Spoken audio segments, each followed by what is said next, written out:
سلف صالحین کا معمول رہا ہے جب بھی مسلمانوں پر اجتماعی یا انفرادی نامناسب حالات آتے تھے تو سلف صالحین یہ اعلان کرتے تھے، پڑھیے ذرا سا، لا حول ولا قوت الا باللہ، 313 مرتبہ پڑھواتے تھے۔ اب 313 کی تصویر لے لیجئے، 314 ہو جاوے، 315 ہو جاوے، 500 ہو جاوے، کوئی حرج نہیں۔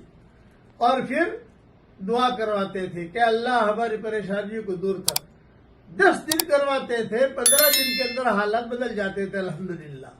لا حول ولا قوت الا باللہ 313 مرتبہ پڑھنے کا اہتمام کیجئے، انفرادی طور پر یا اجتماعی طور پر، اور یہ تصویر بنا لیجئے انشاءاللہ۔ اللہ تعالی ہم سب کی اجتماعی اور انفرادی پریشانیوں کو دور فرمائے، آمین۔